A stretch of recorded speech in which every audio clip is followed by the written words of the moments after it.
looks like his own base is starting to get mined out. There's probably no need to hit the mineral line of the opposing player at that point, just because it's already saturated. But it looks like that probe will see those Vikings up there if Shinn is able to pick that up, and he might be able to see that there is going to be a backdoor cut. So with that, yes he does. So with that, he puts two photon cannons down by his production buildings, or by his, I guess these are tech buildings, so that he's able to protect his Dark Templars from getting killed.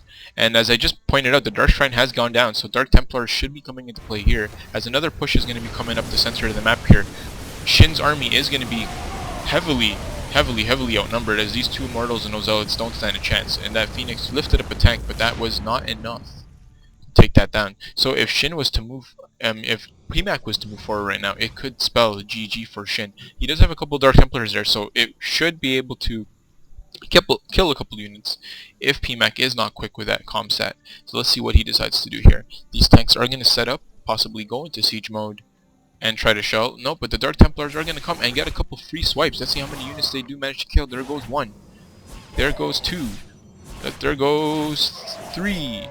There goes four. 4 units die before the Dark Templars are found out. But you know what? I don't know if this was actually worth the Dark Templar money that it costs, because it's a lot of money and a lot of gas for those for 2 Marines and a couple of Marauders. But there is another Immortal down here. Will this Immortal be enough to take out that tank? Yes, it will. But unfortunately, for Pmak, he doesn't see that there is another Dark Templar there. I don't know if he has enough orbital command energy.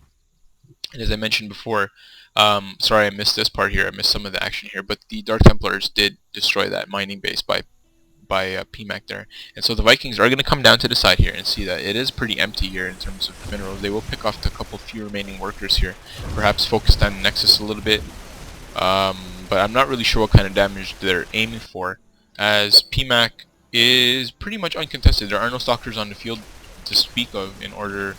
Oh, there is a stalker being warped in now. But these Vikings are going to be able to take down shields, and perhaps he's going to lose one. He may even lose... Nope, he loses... Yep, he'll lose 2 Vikings in that process. For 2 Vikings for a half beaten down Nexus and a couple probes is definitely not worth it in the long run. So, not the greatest Viking placement, or not the greatest Viking attack by Pmak. But he does manage to set up his orbital command down in his natural for once, and he has a siege tank there to see when units are going to come forward. But there is an observer again in the base here, and the observer is going to take full view. A warp prism is going down, and this warp prism will be bringing in a Dark Templar to try to harass the mineral line. So the SCVs will probably pop here and there. This Dark Templar already with a sweet 4 kills, but even with that comsat, the comsat doesn't do much because there is no opposing force to take out that Dark Templar. That tank is too far. And let us see what Shinn is producing. Shinn is just going for a couple more Marines and Medics. Unfortunately for Pmak, sorry, I meant Pmak. Unfortunately for Pmak, he doesn't have his units rallied anywhere, so they're just sort of spawning everywhere. But that Dark Templar is found out. He did use a lot of his orbital command power, but he does have another orbital command with full capacity here. These Vikings do see that Stargate, and they'll probably should land and take it out. They did take out the pylon, so all production stops at that facility. At this point, I'm not exactly sure what Shinn is thinking. He's still continuing to build out some of these Immortals. He does have a Phoenix on the way as well.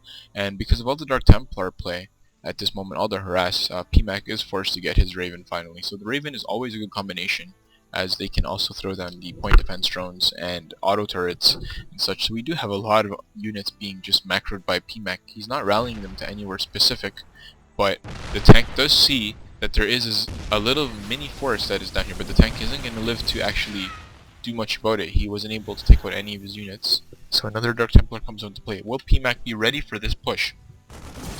Let's see here. The sentry separates his armies from 2. There are no tanks up on the high ridge. There are tanks in the base that have not moved from their production facility, and these looks like these Marines and Marauders on the outside will be cleaned up.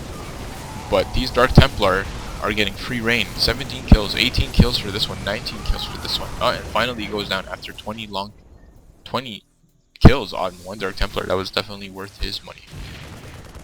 And so, that attack there by Shinn did not yield good results. He pretty much lost his entire army except for a Stalker and a Sentry, and he had an Immortal going down as well. But what Pmak needs to do here is he needs to push. He needs to know right now that Shinn's army has been decimated. He needs to push forward, and let's see if he can do just that. The Banshee's out for Pmak, so maybe he's going for I don't know what he's gonna do, but it's a strange unit composition. That's the thing with Terrans always. I mean, you could get you can get a whole lot of units for Terrans, so it's basically just how you play the game. I would say in this case, a Ghost Academy much earlier would have been very effective for taking out Protoss army and EMPing and sniping down the Immortals even.